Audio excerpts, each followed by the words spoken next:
નમસ્કાર મિત્રો, સ્વાગત છે તમારું અમારી ચેનલમાં। મિત્રો, આજની કહાની ખૂબ જ જ્ઞાનવર્ધક અને સમજવાલાયક બનવાની છે, તો આ કહાનીને અંત સુધી ધ્યાનથી સાંભળજો, કેમ કે અધૂરું જ્ઞાન ક્યારેય કામ લાગતું નથી। તો ચાલો શરૂ કરીએ આજની કહાની।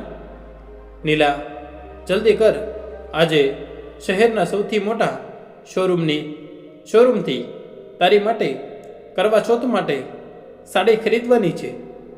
નીલા શોરૂમમાં પોતાની ઘરડી સાસુમાને માલિકની ફરવાવાળી ખુરશી પર અને ગલ્લા પાસે બેસતા જોવે છે, તો તેનો હાથ પકડીને કહે છે, એ ઘરડી, તું આ શોરૂમના માલિકની ખુરશી પર કેમ બેઠી છે? લાગે છે ગલ્લાના પૈસા ચોરી કરવા માટે બેઠી છે અને એટલા દિવસથી ક્યાં ખોવાઈ ગઈ હતી? ઘરે આવ, તારી સારી એવી ખબર લઉં છું। ખબરદાર ભાભી, જો મારી માને કંઈ પણ ખરું ખોટું કહ્યું હતું, કેમ કે જે શોરૂમમાં તું શોપિંગ કરવા માટે આવી છે એ આખો શોરૂમ મારી માનો છે। કામિનીની વાત સાંભળીને નીલાની આંખો ફાટી ગઈ। પુત્રવધુ, મારી દીકરીને ના માર, તું જેવું કહીશ એવું કરવા તૈયાર છું। હું તારી આગળ હાથ જોડું છું, મારી દીકરીને છોડી દે। સારું ઘરડી, આજે તો છોડી રહી છું, પણ આગળથી જો મારી વાત ટાળવાની કોશિશ કરી તો તને ખબર છે આ ઘરમાંથી મારાથી ખરાબ કોઈ નહીં હોય। તમને લોકોને આ ઘરેથી કાઢવા માટે 1 મિનિટ પણ નહીં લાગે। એક તો તમને લોકોને આ ઘરમાં રહેવા દઉં છું એ જ મોટી વાત છે, ઉપરથી તમને લોકોને જમવાનું પણ આપો। અત્યારે તમારા હાથ પગ સાજા છે, જઈને કંઈક કામ કરો અને થોડા પૈસા કમાઈને લાવો, ત્યારે જ હું આ ઘરમાં તમને રાખીશ। બેટા, તે કહ્યું એટલે હું 2 દિવસથી મારા માટે કામ શોધવા જઈ રહી છું, પણ મને ઘરડીને કોઈ કામ આપવા માટે તૈયાર નથી। આ શું મારી કામ કરવાની ઉંમર છે? લોકો તો મને જોઈને જ કામ કરવાની ના પાડી દે છે, અને આ વૃદ્ધાવસ્થામાં હું કામ પણ શું કરીશ? અને મને તો કંઈ આવડતું પણ નથી, હું ભણેલી પણ નથી। હવે કહો, હું બહાર જઈને શું કામ કરું? મને નથી ખબર। કોઈના ઘરમાં જઈને કચરા પોતા કર, વાસણ સાફ કર, કંઈ પણ કર।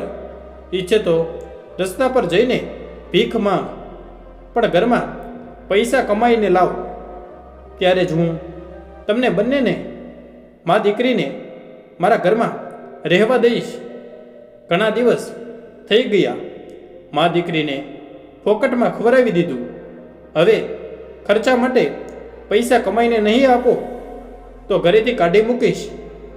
સારું, હું આજે ફરીવાર મારા માટે કોઈ કામ શોધવા માટે જઈશ, પરંતુ મારા ગયા પછી તો મારી દીકરીને મારીશ નહીં, આ વચન આપ। હકીકતમાં રામાદેવીની દીકરી વિકલાંગ છે।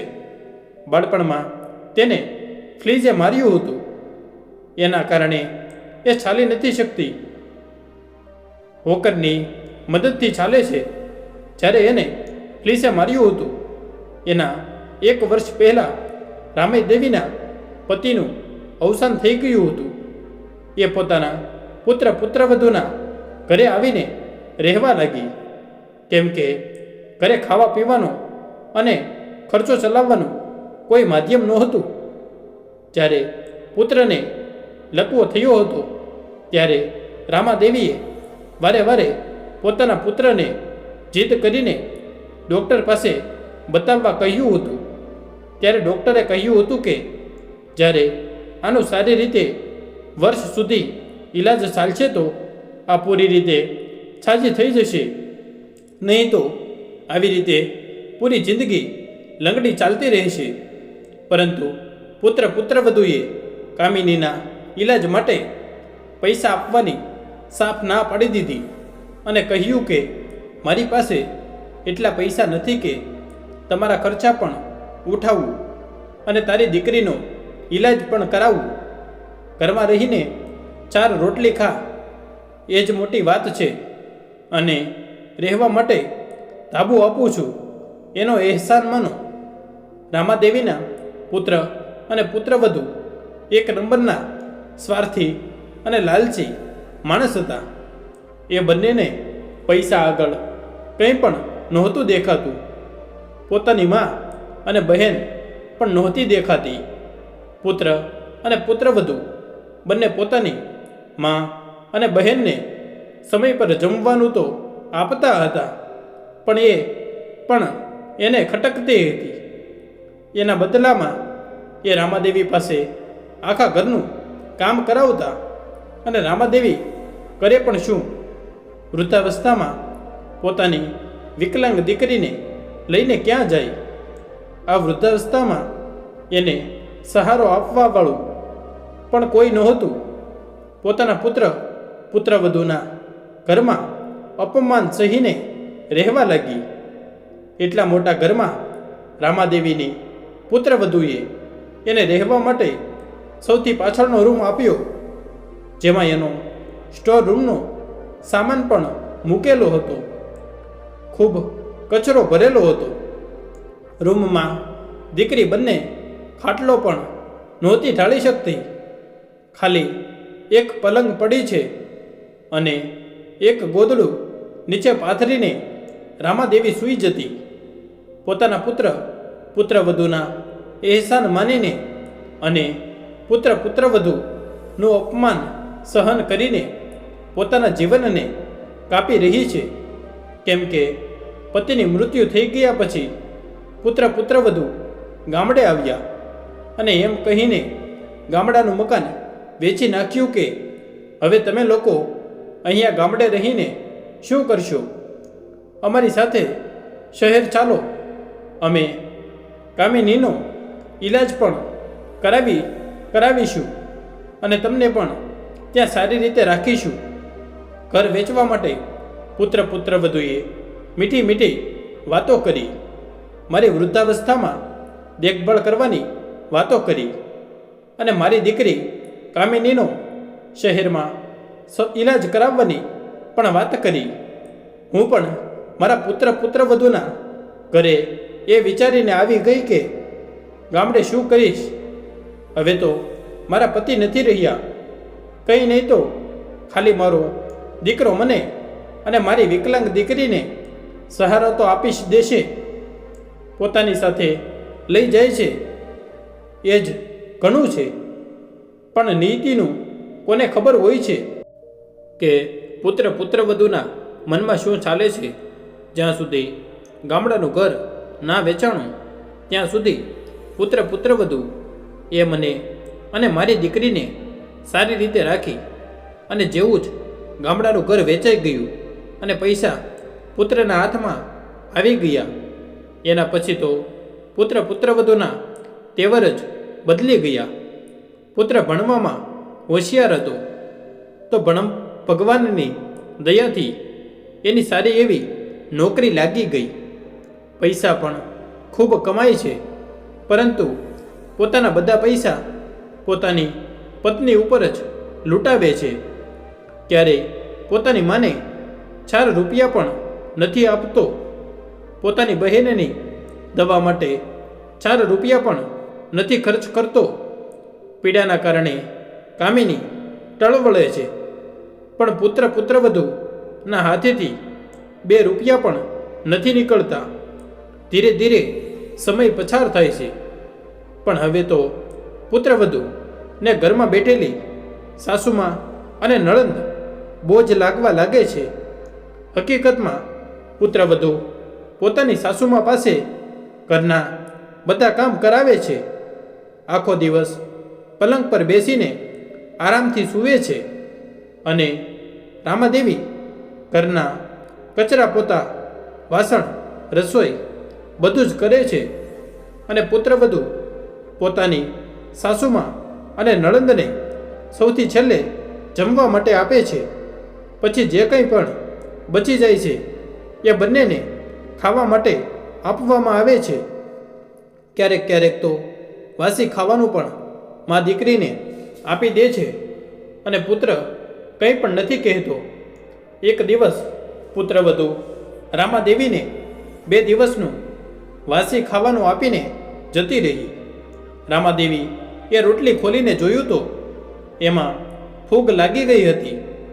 ફૂગ લાગેલી રોટલી જોઈને કામિની કહે છે, માં, તમે આ રોટલી ના ખાઓ. આખો દિવસ ઘરનું કામ કરો છો, પેટ ભરીને ખાવા પણ નથી મળતું.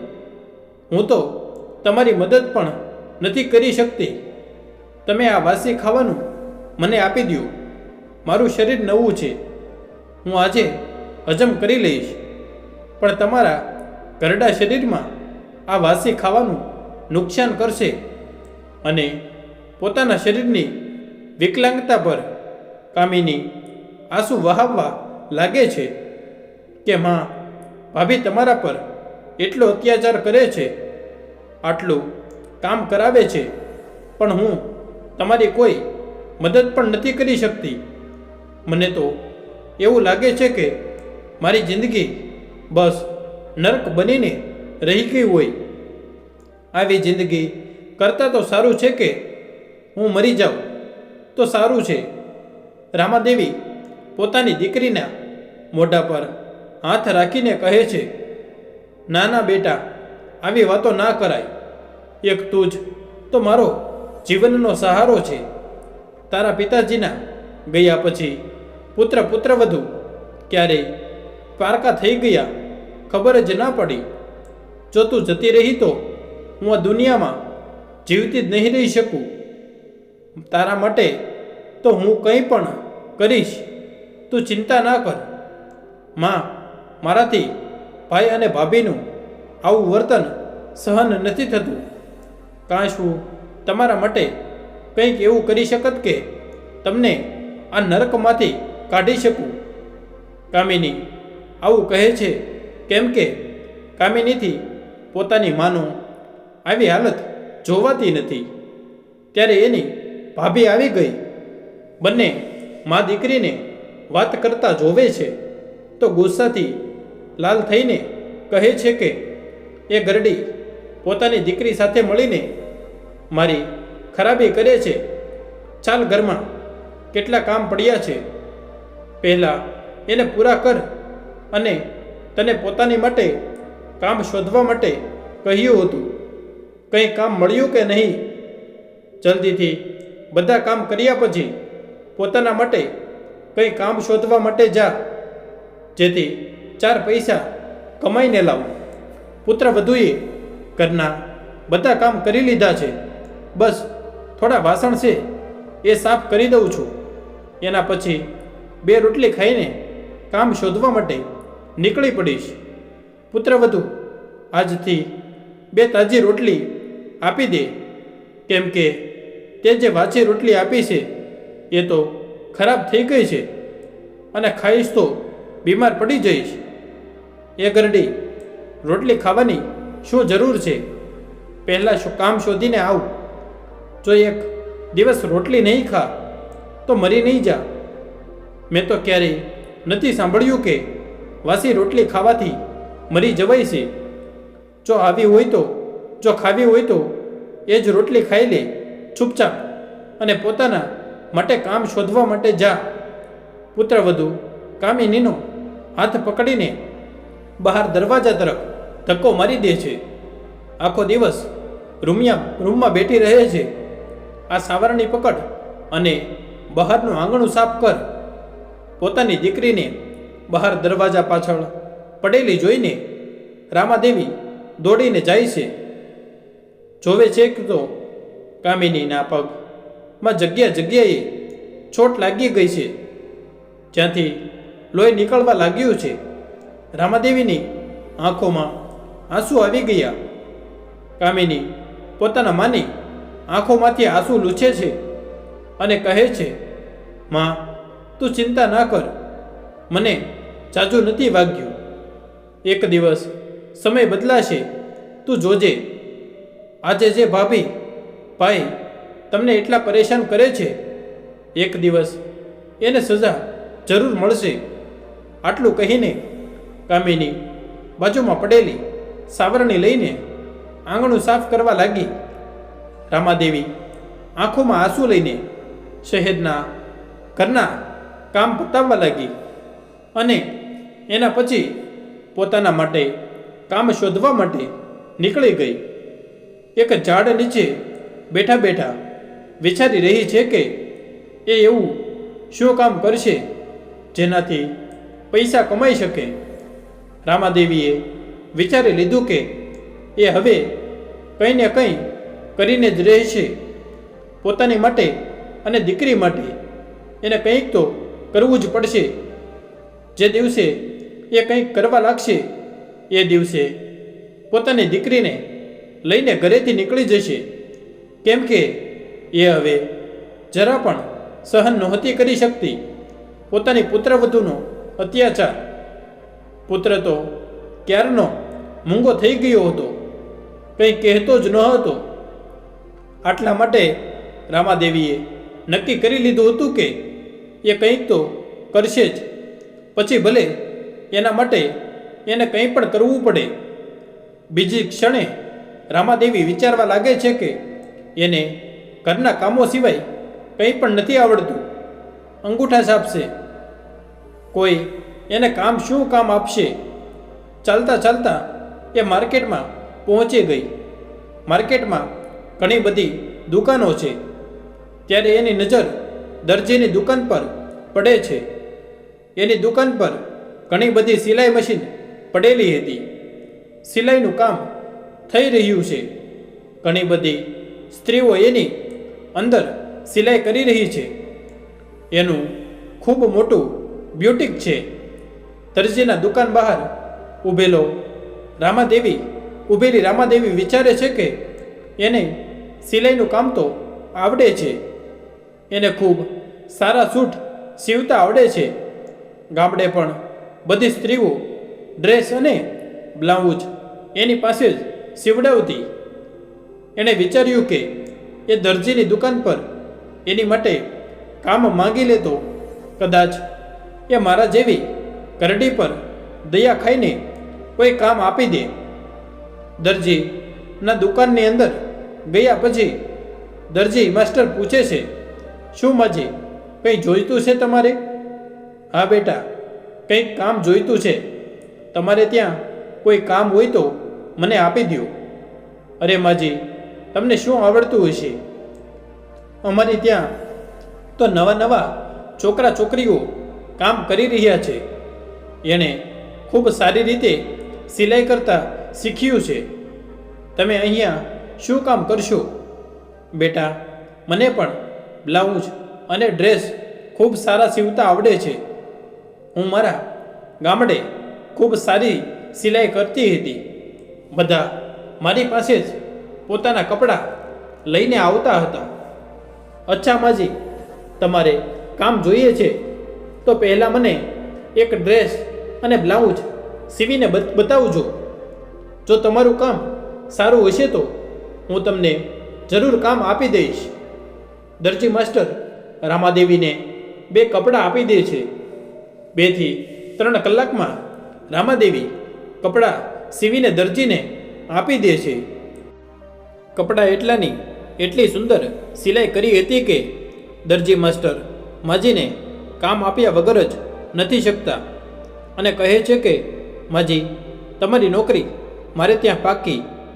કાલથી તમે સમય પર આવી જજો. આના માટે હું તમને દર મહિને 5,000 આપીશ. દરજી માસ્ટરની વાત સાંભળીને રામાદેવી ખૂબ ખુશ થઈ ગઈ.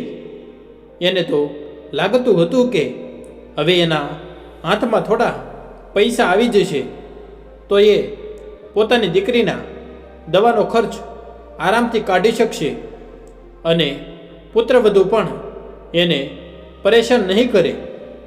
થાકી ગયેલી રામાદેવી સાંજ સુધીમાં ઘરે આવી ગઈ અને પોતાની દીકરીને જોવા જતી રહી કે એ ઠીક છે કે નહીં.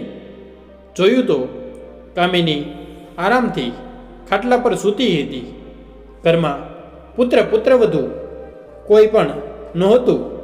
કદાચ માર્કેટમાં કંઈક સામાન લેવા ગયા હશે.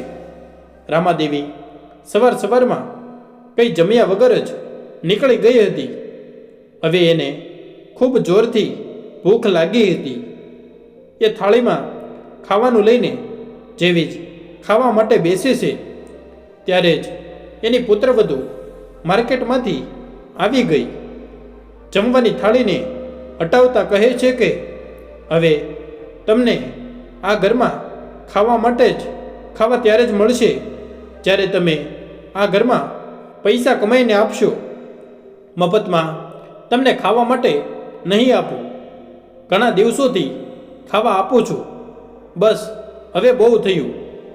કહો તમને નોકરી મળે કે નહીં. પુત્રવધુ સવારથી ભૂખી છું. સવારે પણ જમીને નહોતી ગઈ. જમવા માટે તો જમવા તો દે, પછી આરામથી તને બધું જણાવીશ. નહીં, જ્યાં સુધી તમને કામ નહીં મળે ત્યાં સુધી તમને જમવા નહીં આપું. રામાદેવી પોતાના સાડીના પલ્લોમાંથી 500 રૂપિયા કાઢીને પુત્રવધુને આપીને કહે છે, પુત્રવધુ, આ લ્યો 500 રૂપિયા. મને નોકરી મળી ગઈ છે અને આ 500 રૂપિયા મને એડવાન્સમાં આપ્યા છે. હવે કાલથી હું પૈસા કમાવવા માટે જતી રહીશ. પુત્રવધુ થોડી ચિંતામાં કહે છે, અચ્છા, તમને કામ મળી ગયું. જરૂર કોઈ ઢાબામાં કા વાસણ સાફ કરવાનું કામ મળ્યું હશે, કા કોઈ દુકાનમાં કચરા પોતા કરવાનું. અને આનાથી વધારે તું શું કરી શકે છે? આવડે જ છે શું તને? અને હા, તને એવું ના વિચારતા કે ઘરની બહાર પૈસા કમાવવા માટે જાઉં છું તો ઘરના બધા કામ હું કરીશ. ઘરની બહાર ગયા પહેલાં ઘરના બધા કામ કરીને જજો. કચરા પોતા, વાસણ, રસોઈ બધું જ હું કંઈ નથી કરવાની. સવારે જલ્દી ઉઠી જજો અને ટાઈમ પર આવીને ફરીથી બધા કામ કરજો. ખાવાની થાળીને સાસુમા તરફ ફેરવીને પુત્રવધુએ કહ્યું અને પોતાની રૂમમાં જતી રહી. ભૂખી તરસી રામાદેવી થાળીમાં પડેલા ભોજનને જમવા લાગે છે. કેમ કે ભૂખના કારણે એને નબળાઈ આવતી હતી. થોડી વારમાં રામાદેવીની દીકરી કામિની પણ જાગી ગઈ. કામિની પોતાની માને અવાજ લગાવે છે. રામાદેવી જમ્યા પછી પુત્રી પાસે જાય છે અને એના માથા પર હાથ ફેરવીને કહે છે, બેટા, મને બહાર કામ મળી ગયું છે. હવે હું રોજે કામ પર જઈશ. તું તારું ધ્યાન રાખજે. ઘરે હવે થોડા પૈસા કમાઈને પુત્રવધુને આપીશ તો એ આપણા પર ગુસ્સો નહીં કરે. આરામથી આપણે આ ઘરમાં રહી શકીશું. પણ માં, તમને કામ શું મળ્યું છે એ તો જણાવો. પુત્રી, તને તો ખબર છે, જ્યારે આપણે ગામડે રહેતા તો ત્યારે બધા લોકોના કપડામાં હું જ સિલાઈ કરતી. કેમ કે ગામડે તો ટેલર હોતા નથી, પણ હું ખૂબ સારા કપડાં સીવતી. બધા લોકો મારી પાસે જ કપડાં સીવડાવતા. આજે મારી એ જ કળા મારા કામમાં આવી ગઈ અને એક દરજી માસ્ટરે મને દુકાન પર કામ માટે રાખી લીધી અને એની માટે 500 એડવાન્સમાં પણ આપ્યા છે. પૂરા 5000 રૂપિયા મહિનાના આપશે. અચ્છા માં, તો આ તો ખૂબ વધારે છે. માં, મેં પણ તમારી પાસેથી સિલાઈ શીખી હતી, તો હું પણ તમારી સાથે સિલાઈની દુકાન પર આવું તો જેથી હું પણ તમારી મદદ કરી શકીશ. મને પણ સારું લાગશે. તમે જતા રહો છો તો આખો દિવસ ઘરે એકલી રહું છું. કોઈ મારી સાથે વાત પણ નથી કરતું અને કોઈ મને જોતું પણ નથી. હા બેટા, વાત તો તું સાચી કહે છે અને સિલાઈ તો તને પણ આવડે છે, પણ હું તને એટલી દૂર કઈ રીતે લઈ જઈશ? એક કામ કરીએ બેટા, તારી માટે વ્હીલચેર ખરીદી લઈશ, જેના પર બેસાડીને તને લઈ જઈશ અને પાછી પણ લાવીશ. ત્યાં આવીને તું સિલાઈનું કામ કરજે અને તારું મન પણ લાગ્યા કરશે. પણ માં, વ્હીલચેર ખરીદવા માટે તો પૈસા જોઈશે ને? ભાભી તો તમને પૈસા આપશે નહીં. બેટા, એકવાર પુત્રવધુ સાથે વાત કરીને જોઉં, બની શકે કે પૈસા આપી દે. બીજે દિવસે રામાદેવી પોતાની પુત્રી માટે વ્હીલચેરની વાત પુત્રવધુને કહે છે. તો પુત્રવધુ કહે છે, હું તમને 1 ફૂટી કોડી પણ નથી આપવાની. જેટલા પૈસા કમાઈને લાવો બધા મારા હાથમાં મૂકજો. પુત્રવધુની વાત સાંભળીને કામિની નિરાશ થઈ ગઈ. તો રામાદેવી એને સમજાવતા કહે છે, બેટા, તું ચિંતા ન કર, હું કોઈ ઉપાય શોધીને તારા માટે વ્હીલચેરની વ્યવસ્થા કરી દઈશ. રામાદેવી 2 મહિના સુધી સિલાઈનું કામ કરે છે. દર મહિને 5,000 પોતાની પુત્રવધુના હાથમાં મૂકી દે છે. ઘરના બધા કામ કરે છે. સિલાઈના કામ સાથે સાથે ક્યારેક એને એક્સ્ટ્રા કામ પણ મળી જાય છે, જ્યારથી એને એક્સ્ટ્રા પૈસા મળી જાય છે. અને છેલ્લા 1 મહિનાનો તો આખો લગ્નની સિઝન હતી, જેમાં એને ઘણું બધું એક્સ્ટ્રા કામ મળ્યું હતું, જેનાથી એની પાસે થોડા પૈસા ભેગા થઈ ગયા. એ પૈસાથી એ પોતાની દીકરી માટે વ્હીલચેર ખરીદી લે છે. વ્હીલચેર જોઈને પુત્રવધુ રાડો પાડીને કહે છે, આ વ્હીલચેર ક્યાંથી ખરીદી ને લાવી છો? એટલા બધા પૈસા બરબાદ કરો છો. વ્હીલચેર ખરીદવા માટે મને એકવાર પૂછ્યું પણ નહીં.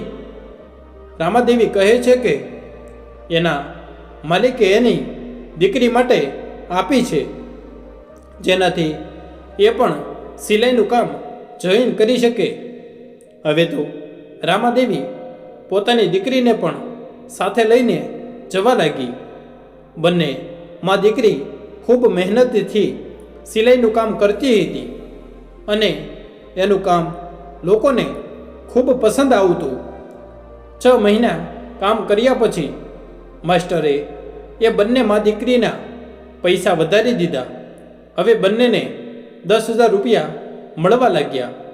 પુત્રવધુને જ્યારે ખબર પડી કે બંનેના પૈસા વધી ગયા છે, તો એ બંનેના પૈસા છીનવીને પોતાની પાસે રાખી લેતી અને કહેતી કે એક ઘરડી સ્ત્રી અને એક વિકલાંગને શું જરૂર છે પૈસાની? બેટા, અમે બંને મા દીકરી એટલી મહેનતથી પૈસા કમાઈએ છીએ. ઘરનું બધું કામ કર્યા પછી સિલાઈનું કામ કરવા જઈએ છીએ અને જેટલા પણ પૈસા કમાઈને લાવીએ છીએ એ તું પોતાની પાસે રાખી લે છે. એમાંથી થોડા પૈસા તો આપ્યા કર. એ ઘરડી તારી આટલી હિંમત કે મારી સાથે બોલાચાલી કરે છે? તારું કામ પૈસા કમાઈને મને આપવાનું છે અને ઘરના બધા કામ કરવાનું છે. પૈસા પોતાની પાસે રાખવાનું નથી. તારી ઓકાત પૈસાને પોતાની પાસે રાખવાની નથી. બસ આખો દિવસ કામ કરવાની છે. તું આ પૈસાને નહીં સાચવી શકે. તું અભણ છે. આ પૈસા કઈ રીતે સાચવવા તને શું ખબર? તારી ઓકાત એક ઘરની નોકરાણી જેટલી છે. ઘરના કામ બધા ચૂપચાપ કર અને બહારથી જેટલા પણ પૈસા કમાઈને લાવશો એ મને આપી દે અને તને આ ઘરમાં રહેવા માટે જગ્યા અને ખાવા માટે ભોજન મળે છે એ જ ઘણું છે. આથી વધારે કંઈ પણ ઉમ્મીદ ના કરતી. આ ઘર મારું છે અને મારા હિસાબે તારે આ ઘરમાં રહેવું પડશે. કામિનીને પોતાની ભાભીની આ વાત જરા પણ પસંદ નથી આવતી. એ તો એક તકની શોધમાં હતી કે એની માન પાસે થોડા પૈસા આવે અને ભાઈ ભાભીનું ઘર હંમેશા માટે છોડી દે. એક દિવસ રામાદેવી પોતાની દીકરી સાથે સિલાઈ સેન્ટરમાં ગઈ તો સાંજે પાછી ના આવી. ઘરે સાંજે જમવાની તૈયારી કરવાની હતી. અહીંયા નીલા પરેશાન હતી કે કરડી હજી સુધી કેમ ન આવી. ઘરમાં વાસણોનો ઢગલો પડેલો હતો. આખું ઘર ગંદુ છે, સફાઈ કરવાની છે અને હજી સુધી નથી આવી. આવવા દે, આજે બંનેને સારી રીતે ખબર લઈશ. પણ સાંજના 6 થી રાતના 10 વાગી ગયા પણ મા દીકરી હજી સુધી ઘરે નહોતી આવી. નીલાને એ ચિંતા નહોતી કે એની સાસુમાં અને નળંદ બંને ઘર નથી આવ્યા, પણ એને એ ચિંતા હતી કે ઘરના કામ એને કરવા પડશે. બાકી એને પોતાની સાસુમાં અને નળંદથી કોઈ મતલબ નહોતો. ઘણા દિવસો સુધી રામાદેવી અને કામિની ઘરે ના આવ્યા અને અહીંયા નીલા પણ એને શોધવાની કોશિશ નથી કરતી. એને લાગે છે કે સારું છે, ઘરેથી બલા ટળી ગઈ. પછી એને એવું લાગે છે કે એની સાસુમાં ઘરે હતી તો ઘરના બધા કામ કરતી હતી. એને ઘરનું કોઈ કામ નહોતું કરવું પડતું, પરંતુ હવે એને ઘરના બધા કામ કરવા પડે છે, જેના કારણે એ ખૂબ ચીડચીડી થઈ જાય છે અને પોતાની સાસુમાં પર ખૂબ ગુસ્સો કરે છે. સાથે એને એની સાસુમાના પૈસા પણ ખૂબ પસંદ આવવા લાગ્યા હતા કે ઘરના કામ કરવા સાથે સાથે કરડી પૈસા પણ કમાવવા લાગી હતી. એની વિકલાંગ દીકરી પણ પૈસા કમાઈને આપતી હતી. હવે બંને અચાનકથી ખબર નહીં ક્યાં ખોવાઈ ગયા. પૈસા પણ જતા રહ્યા અને સાથે ઘરનું કામ પણ કરવું પડે છે. વર્ષ ક્યારે વીતી ગયું ખબર જ ન પડી. પણ કામિની અને એની મા ઘરે ન આવ્યા. અઠવાડિયા પછી કરવા ચોથ આવવાની હતી. એક દિવસ નીલા ન્યૂઝપેપર વાંચતી હતી. તે ન્યૂઝપેપર વચ્ચે પડેલું એક એડનું પેપર વાંચે છે તો પોતાના પતિને કહે છે, સાંભળો જી, આપણા જ શહેરમાં એક ખૂબ મોટો સાડીનો શોરૂમ ખુલ્યો છે, જ્યાં ખૂબ સુંદર સુંદર સાડીઓ મળે છે. આ વખતે મને ત્યાં લઈને જાઓ. હમણાં નવો જ ખુલ્યો છે, કંઈક ઓફર પણ છે. આ શોરૂમ વિશે મારી એક બહેનપણી પણ કહેતી હતી કે આ શોરૂમ પર જરૂર જજે. ખૂબ જ સારા કપડાં મળે છે, સિવાય ગયેલા પણ મળે છે અને સિવ્યા વગરના ડ્રેસ પણ મળે છે. મારે તો ડ્રેસ અને કરવા ચોથની સાડી ખરીદવી છે. સારું, તું કહે છે તો કાલે જ જઈએ છીએ. કાલે મારા ઓફિસની રજા છે. બંને આગલા દિવસે જવાનો પ્લાન બનાવે છે. અરે નીલા, જલ્દી કરો, આપણા શહેરમાં જે નવો શોરૂમ ખુલ્યો છે ત્યાં તને કરવા ચોથ માટે સાડી ખરીદવા માટે લઈ જાઉં છું. જેવો જ નીલા અને એનો પતિ શોરૂમની બહાર પહોંચે છે, શોરૂમની બહાર બોર્ડ પર લખેલું નામ એને જાણીતું લાગે છે. એના પર કામિની રામા નામ લખ્યું હતું. પછી વિચારે છે કે આટલી મોટી દુનિયામાં કામિની રામા ઘણા બધા છે. એની સાસુમાં જ થોડી છે. શોરૂમની અંદર ઘણા બધા લોકોની ભીડ છે. 8-10 લોકો કામ કરવાવાળા છે. એકદમ ઝગમગતું શોરૂમ છે. શોરૂમ જોઈને નીલાની આંખો ફાટી જાય છે. નીલા પોતાના કપડાં ખરીદવા લાગે છે. સાથે જ ખૂબ જ સુંદર સુંદર ડિઝાઇનના કપડાં છે. અને ખૂબ જ સુંદર રીતે સીવાયેલા છે. એવું લાગે છે કે કોઈ ડિઝાઇનર એ કપડાં બનાવ્યા હોય. આ તો રેડીમેડ કપડાની ખૂબ જ સારી શોરૂમ ઓપન થઈ છે. હવે તો હું હંમેશા અહીંયા જ આવીશ, નીલા ખુશ થઈને કહે છે. ત્યારે નીલાની નજર પોતાની સાસુમા પર પડી, જે ત્યાં એક ખૂબ જ મોંઘી અને ફરવાવાળી ખુરશી પર બેઠી છે. બાજુમાં જ મોટા પૈસાનું બોક્સ પડ્યું છે, જેમાં ઘણા બધા પૈસા ભરેલા છે. પોતાની સાસુમાને ખુરશી પર બેઠેલા જોઈ નીલા પોતાના પતિને કહે છે, જો તમારી ઘરડીમાં ત્યાં દુકાનના માલિકની ખુરશી પર બેઠી છે. લાગે છે કે ગલ્લામાંથી પૈસા ચોરી કરવા બેઠી છે. આજે આને સબક શીખવ્યું છું. નીલા પોતાની સાસુમા પાસે જાય છે અને જોરથી હાથ પકડી લે છે અને કહે છે, કેમ ઘરડી, એટલા દિવસોથી ઘરે નથી આવી? એટલા દિવસોથી ક્યાં ખોવાઈ ગઈ હતી? અને તું તો કોઈ દુકાન પર કામ કરતી હતી. શું આજ દુકાન પર કામ કરે છે?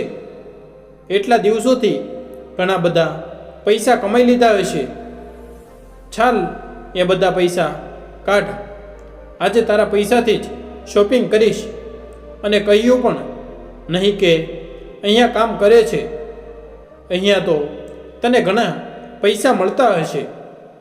ચાલ, ઘણા પૈસા ભેગા કરી લીધા, કાઢ. ત્યારે બાજુની જ ખુરશી પર બેઠેલી કામિની ઊભી થઈને આવી અને પોતાની ભાભીનો હાથ પકડીને બોલી, ભાભી, માને હાથ પણ ન લગાવતા, નહીં તો મારાથી ખરાબ કોઈ નહીં હોય. કામિનીને સારી રીતે ચાલતા જોઈ નીલા સ્તબ્ધ થઈ ગઈ. લો, આ લંગડી લૂલી, તું પણ ચાલવા લાગી. તું કઈ રીતે ચાલવા લાગી? કેમ ભાભી, તમને શું લાગે છે કે હું પૂરી જિંદગી વિકલાંગ જ રહેત? અરે, તારા ઘરમાં રહે તો નોકરોની જેમ જ જિંદગી કાપવી પડત. એ તો સારું થયું કે એ દિવસે મેં માને કહ્યું કે માં, આપણે બંને પૈસા કમાઈએ છીએ તો આપણે અલગ આરામથી કેમ નથી રહી શકતા? હવે મારે મારા પૈસા ભાભીને નથી આપવા. આપણને જેટલા પૈસા મળે છે એટલામાં આપણો ખર્ચો આરામથી ચલાવી શકીએ છીએ. અને એ જ દિવસે તમે બંને મા દીકરીએ તારા ઘરે આવવાની ના પાડી દીધી. અને પછી તમે તો અમને શોધવાની કોશિશ પણ ના કરી કે અમે જીવતા છીએ કે મરી ગયા છીએ. અમારી પાસે એટલા પૈસા ભેગા થઈ ગયા હતા કે મેં મારો ઈલાજ પણ કરાવી દીધો. અને હવે હું મારા પગ પર ધીરે ધીરે ચાલવા લાગી. ભગવાનની દયાથી લોકોને અમારું કામ એટલું પસંદ આવ્યું કે આજે અમે પોતાની જ દુકાન ખોલી લીધી. અમે બંને મા દીકરી ખૂબ જ મહેનતથી આમાં કામ કરીએ છીએ. હવે હું અમને કમજોર કે મજબૂર સમજવાની કોશિશ તો જરા પણ ન કરતા. અને શું કહ્યું હતું કે તે મારી માની પૈસા રાખવાની ઓકાત નથી? તો જોઈ લ્યો, આજે મારી માં આખી દુકાનની માલકીન છે. દુકાનના બધા પૈસા મારી માં જ સંભાળે છે. હવે જો તમે મારી માને કંઈ કહ્યું તો ઈંટનો જવાબ પથ્થરથી મળશે. ચૂપચાપથી મારી માનો હાથ છોડી દો. પોતાની નણંદ કામિનીના તેવર જોઈને નીલા ચોંકી ગઈ અને બધાની સામે કામિની જે રીતે ખીજાણી, હવે તો એની હિંમત જ નહોતી કે એ પોતાની સાસુમાને કંઈ કહી શકે. એટલી મોટી દુકાન જોઈને એના મનમાં લાલચ તો આવી તો એ પોતાની સાસુમા પાસે જઈને હાથ જોડીને માફી માંગવા લાગી કે તમે મારી સાથે ઘરે ચાલો. હવે હું તમને આરામથી રાખીશ. ક્યારેય કોઈ પણ કંઈ પણ નહીં કહું. ઘરના કોઈ પણ કામ કરાવવું પણ તમે ઘરે આવો. તો રામાદેવી કહે છે, કયું ઘર? એ ઘર મારું નથી. મેં મારું બીજું ઘર ખરીદી લીધું છે અને હું અને મારી દીકરી ત્યાં ખૂબ આરામથી રહીએ છીએ. હવે તમે ત્યાં પોતાના સડેલા ઘરમાં રહો. મારે બધા ઘરમાં આવવાની જરૂર નથી. નીકળી જા મારી દુકાનેથી. નીલા ચૂપચાપ એ દુકાનેથી જ નીકળીને બીજી દુકાનમાં જતી રહી. આજે નીલા પોતાની સાસુમાં અને નણંદની તરક્કી જોઈને હેરાન રહી જાય છે. ગુસ્સામાં સાડી ખરીદ્યા વગર જ ઘરે જતી રહી. તો મિત્રો, આપણા ઘરમાં રહેતા બધા સદસ્યોને માન સન્માન આપવું જોઈએ. કોઈને પણ ઓછો ન સમજવો જોઈએ. ખબર નહીં સમય ક્યારે બદલાઈ જાય અને એ માણસ ક્યારે આપણી સામે મજબૂત બનીને ઊભો રહી જાય કે આપણી પૂરી જિંદગી ઈર્ષ્યા કરીને બળવું પડે. તો મિત્રો, તમને અમારી આજની કહાની કેવી લાગી? જો પસંદ આવી હોય તો વિડીયોને લાઈક કરી દેજો અને સગા સંબંધી સાથે શેર કરી દેજો તથા કોમેન્ટ બોક્સમાં જય શ્રી કૃષ્ણ લખી દેજો. અને ચેનલને સબસ્ક્રાઈબ ના કરી હોય તો ચેનલને અત્યારે જ સબસ્ક્રાઈબ કરી દેજો. જય શ્રી કૃષ્ણ. ધન્યવાદ.